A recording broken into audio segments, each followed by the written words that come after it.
So I wake up to get this message of a woman alerting me to a story time that I needed to share with you. This woman named Gail Lewis, who has a 7-part series out that we all need to see.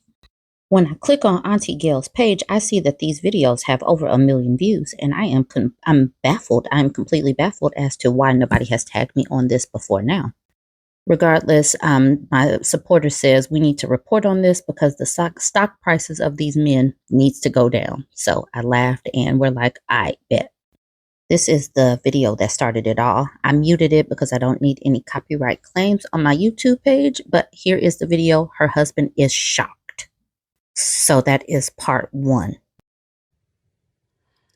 Hey y'all, well it's story time in regards to that video I posted this morning of my husband and his mistress at the Atlanta airport. So,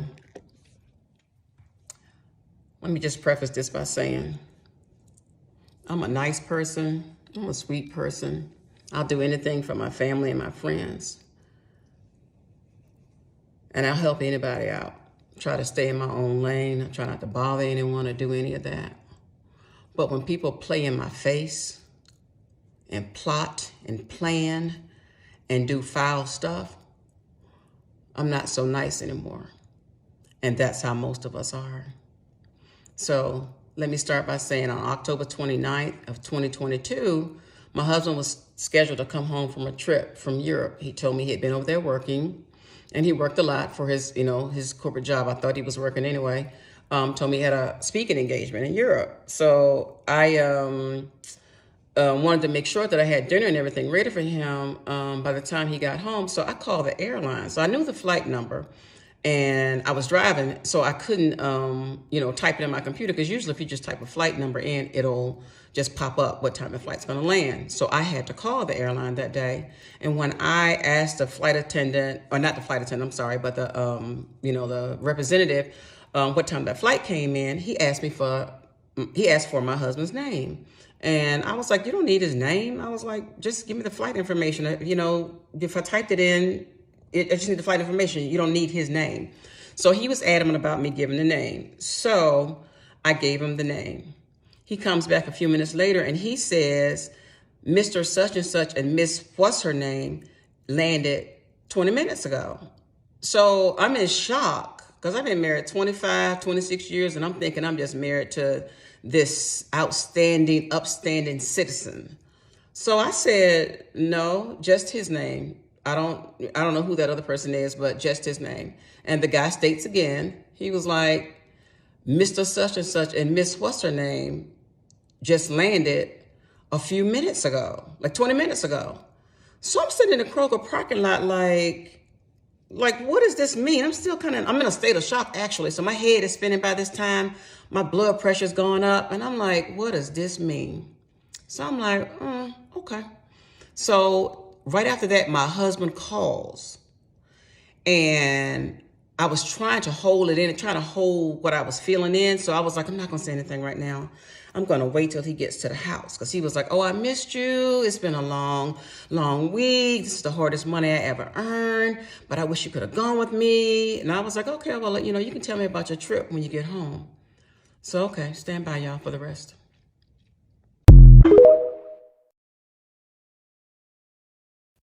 So here is a video reenactment of the customer service representative trying to really get Miss Gail to understand why she needed to hear the name of his travel companion.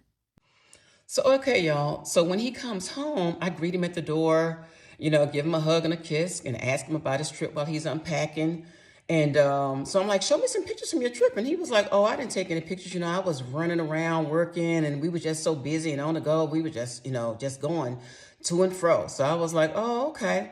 So when we go to have dinner, I was like, hey, I called the airlines to see what time your flight was getting in. And I said, they told me there was someone else on your itinerary. And I tell him the person's name. And he was like, who was that? And I was like, I don't know. You tell me. He was like, oh, I don't know who that is. And he was like, He said, they must have made a mistake. So I was like, well, okay. So I went along with it, but something about it, my spirit just was not feeling right. So I was like, something about this is just not right. So that night when we go to bed, he's sleeping over there, just a snoring. I'm over there tossing and turning because I was like, something about this just does not feel right. So something tells me in the morning when you get up, go check your credit card bills that are on the counter. So the credit card bills are all stacked up out on our kitchen counter, and I don't open them because I don't pay the bill. I mean, it's American Express bill each month. They be high. So I was like, I ain't got none on it, so no need for me to open them. But that was my account, and I added him to it years ago. And I just let him open it, open the bill and pay it. And there was sometimes I would open it, but most times I would just look at my portion of it and just keep it moving. So that morning when I get up, I go to church, and he tells me that he had to leave because he had to catch up on work and all that kind of stuff later on in the day. So I was like, okay. So I go to church, and when I come back from church, I get ready to go to the Falcon game. But something was like, check one of those credit card bills before you go. When I open up that bill, the woman that the airline employee mentioned that was on his itinerary, her name was up and down my credit card bill. Flights here, flights there, flights to Paris, Delta vacations, a country here, an island there. So I'm thinking this was in 1 month. So I'm sitting there like, what in the world? So by this time, y'all, I'm steaming, and I got to go to this Falcon game with my girlfriends and try to act like I'm having a good time. But the whole time, my mind is racing. So I was like, okay. So I come home that night. I stack up all those bills. I got bills for like 8 months worth of bills. Actually, that was October. So 10 months. I pulled from December of 21 to October of 22. And when I tell you, it was very telling. This woman's name was on every one of my bills for each of those months several times. So while I thought he was out working and telling me that I couldn't travel with him because, he didn't want to get distracted. Before Oh, I he had get a to travel part mate, all four, I right. just wanted to show you Yeah. what I saw at the bottom of Stand the by for page. part 3. Look what is in the search engine.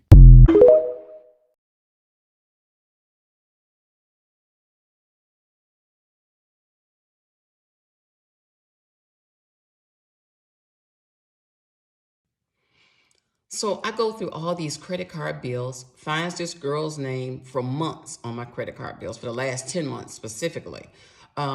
So at that time, I try to call his phone, call my husband's phone and text him. No answer, no text back. So I call his boy's house because he told me he was going to his boy's house to watch football. No answer from him. So I texted him and was like, hey, is he with you?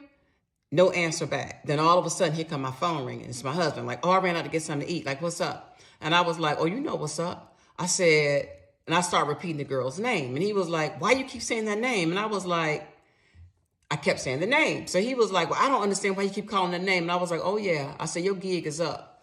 I was like, you nasty motherfucker. I was like, your gig is up. So he was like, I don't know what's going on. I'm on my way home. I'm on my way home. I was like, bring your ass on home. I was like, come home. Because by this time, I'm furious. So I hang up the phone. I'm just like livid, y'all. I promise you. I think my blood pressure was on like 1,000 that day.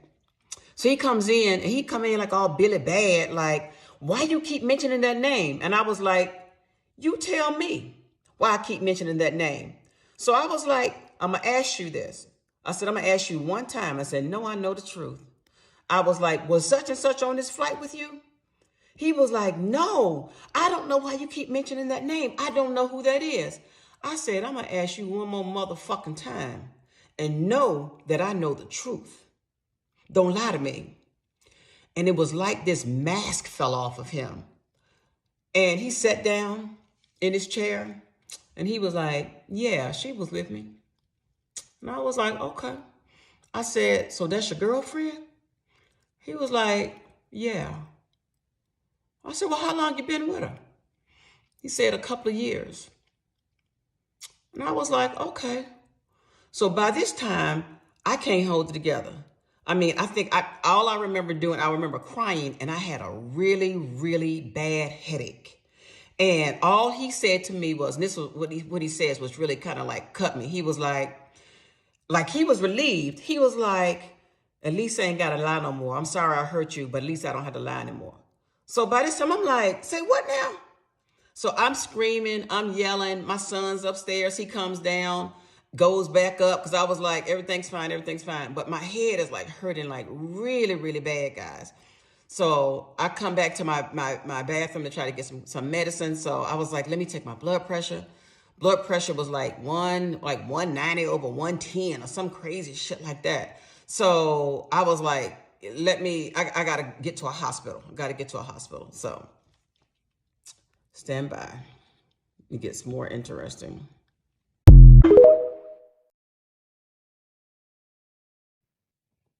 So by this time, my head is banging, and I know I need to go to the hospital. I know something is wrong. So, of course, I'm crying. I'm hysterical, trying to put my clothes on. He's trying to touch me and pet me up like, I'm just so sorry that I made you feel this way. Now, didn't really have any compassion in his voice, any of that kind of stuff. So I was like, don't touch me. So I drive myself to the airport. He was like, I'll drive you. I was like, I said, I'll take my chances. I drive myself to the airport. I get there. Blood pressure is off the charts to the point they're like, ma'am, you're about to have a stroke. You got to calm down. And I really couldn't even talk. So they were like, you got to calm down. So they call my doctor. We get the medicine. They try to get it under control. So I'm there for a couple of hours. So I come home and he's sitting on the couch eating Cheetos like ain't shit happened, right? And then comes in like, oh, what they say? And I was like, they said, they got my pressure, kind of down because it went all the way down. As I go see a doctor in the morning. So that night I could not sleep. I cried all night long to the point when I got up that morning, I really couldn't even see. My eyes were so swollen. So I'm tore up, right? So I go out later that morning. He's upstairs. I come upstairs because I slept in another bedroom. He's around here like, like do, like, he having a good day and shit. Like, his burdens is light. Mine heavy, but his is light. So I come up and then he's out in our family room and I was like, look, I said, I don't know. And I'm still in a state of confusion. So I was like, I don't know what happened last night. And I was like, I don't know what I've done wrong. Because by this time I'm blaming myself. I was like, I know I'm getting older, but I try to keep myself up. I try to look nice, do whatever I can as a wife. I was like, I've tried my best. So I don't even know what I could have done or what I can do. So I'm taking the blame. And he was like, oh, it's not you. Like, it's not you. So, but I'm like, no, like, it's got to be me. He was like, no, he's like, you're a good wife. You've been a really good wife. So I was like, well, I'll tell you what. I was like, I'm confused here. I say, so what we need to do, I was like, I think we need to sell the house. Let's move away, try to start over. You go to counseling. I go to counseling. We do some counseling and we start over. So he was kind of like real smug with it. Like, well, if that's what you want, like, yeah, we can do that. So I was like, well, what about her? Are you going to stop seeing her? So he paused for like 20 seconds and kind of tilted his head to the side. He was like, I ain't gonna tell you I'm gonna stop seeing her. And I was like, then you want a divorce? He was like, oh, I don't want a divorce. He was like, I ain't gonna let nobody fuck up my money. And I was blown away.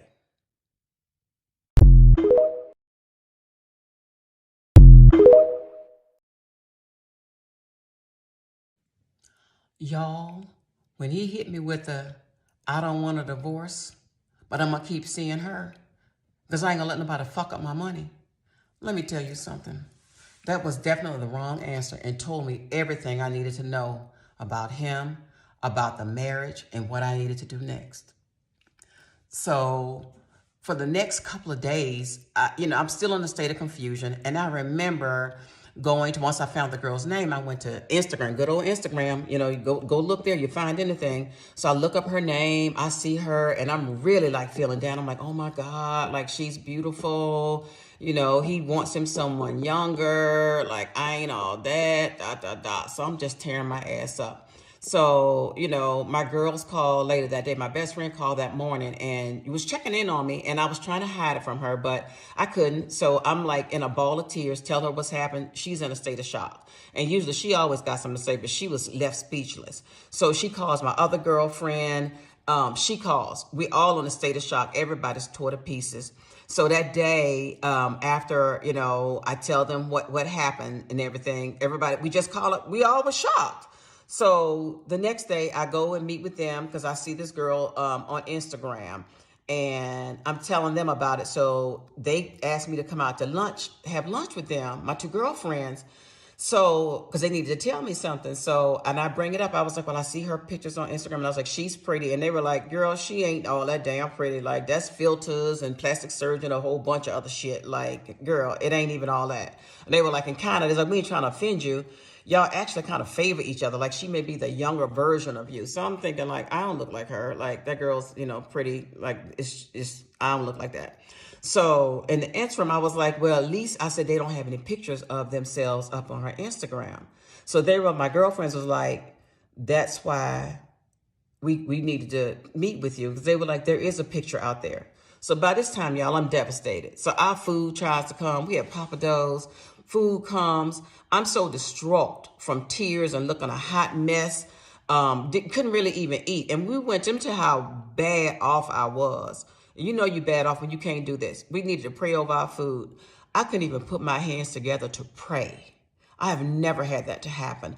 I couldn't even pray. I literally put my head down on the table while they were saying a prayer and cried.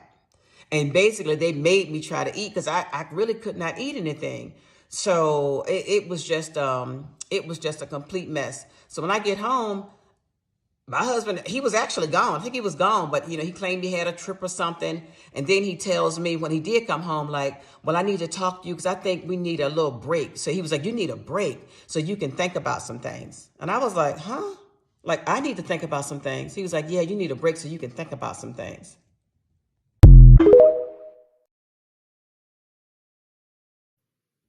So yeah, to add insult to injury, he tells me he needs to go away for 3 to 6 months for me to think about some things and to think some things over. And I was like, I need to think some things over. I was like, I don't need to think about anything. He was like, yeah, I need to go away so you can think about some things. So I'm like, okay. And this is a straw that broke the camel's back when he said this. And I knew that this man actually had no love for me and that he had been planning and plotting for a long time. He was like, yeah, and if you find somebody in that 3 to 6 month time frame, I'll understand. Now, who tell their spouse that? If they really love you, they don't want you all sleeping with nobody else. Not if everybody normal, ain't nobody sick or doing anything like that. So I knew then, I was like, I don't have but one other option. Divorce is the only option for me. And I tell you, I prayed about it, asked God about it. And when I tell you he was sending me signs, if you listen, he will send you signs. And he sent me sign after sign after sign, y'all. So I did. I filed for divorce. And each day I've gotten stronger. And I think my husband thought that, I don't know what he thought about me or what kind of person I was, but because he knew how I felt about infidelity. And I always used to tell him, hey, if something ever happens, tell me on the front end. Because I'm going to hurt one way or the other, on the front end, on the back end. Just let me know. But don't play me for no fool. So he thought he got Boo Boo the fool over here. So I was like, okay. And for Miss Girl that you saw in the video, yeah, she knew about me. He would have her at restaurants, hotels, games, had other women serving me my drinks. They'd feet under my table speaking to me. And he's sleeping with all these women. That is humiliating, y'all.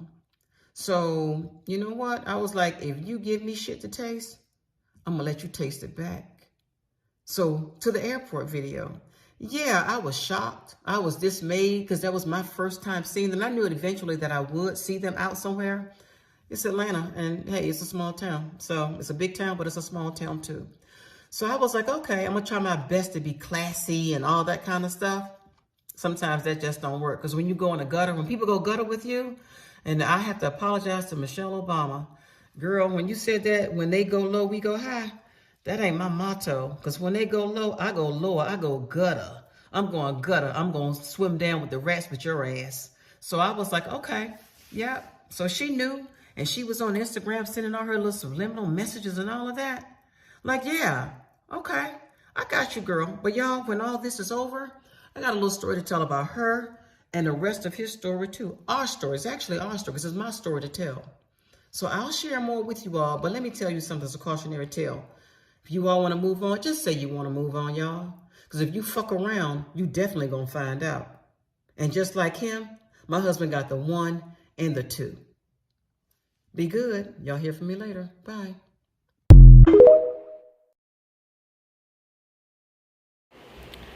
So they done found the mistress, y'all. This is her. And her girlfriends, Gail's girlfriends were right. They took her to lunch to tell her that it was a picture floating around. And I guess this is the picture. This is her husband, and this is his younger mistress, who, yes, does favor the wife. However, I think the wife is prettier, but that's just my personal opinion.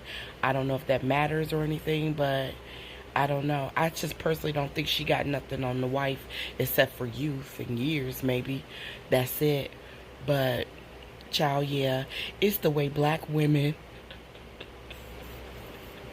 have rallied behind Gail and are digging up all the evidence that she will ever need in order to get them coins. Yes, child.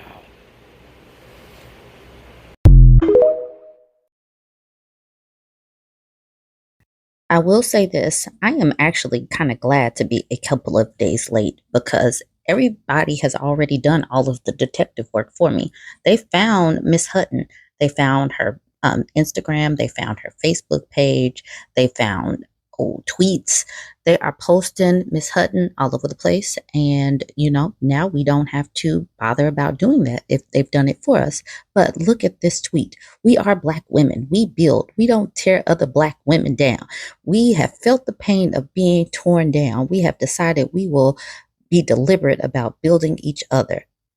Yeah, the TikTok detectives are all over this I've story. been thinking about my business and what a blessing it has really been this last 3 years, given everything that's happened, in the last 3 years. Really from going from a stay-at-home mom to owning a business to trying to figure out what I needed to, have this business and just really, really growing my business. And it didn't happen overnight, but it's been amazing, and I'm so grateful for it. That it's made me really think about a lot of the moms that stay at home or women that are single and just want to start a side business, or just women in general, and how we all need something that we can definitely call our own. I don't think that I really realized how important it was for me to be able to find something that I loved outside of my kids and my family, and how important it was for me as a mom to have an outlet. And my travel business has really helped me do that. It's helped me to go places that I probably would have never been, because traveling is something that I truly do love. And I'm thinking that, this is something that I would love to expand. Like, I really want to grow my business and possibly teach others how to become travel agents, and do things that they love and make money while they're doing it. But I don't know how many, I don't know how many people really would want to be, a travel agent. I I think it's wonderful. That doesn't mean everybody else does. And trust me when I tell you that being a travel agent is really hard. It is very time consuming. The hustle is absolutely real for the client, but it has amazing benefits. It really, really does. Um, I don't know if you've ever thought about being a travel agent or interested in travel at all. Hit me up and let's talk about it. Let's see what I can do with this. Forgive my. If and when there are some updates, I will make sure to bring you the updates. But obviously, this is an ongoing situation. She's filed for divorce, so we'll see what becomes of it. But this is precisely why you have got to decenter men and got to understand you need to plan for the inevitable. It's not about how you look or how you treat them, it's about if they want to be faithful. Let me know what you think about this story, and don't forget to like, comment, and share.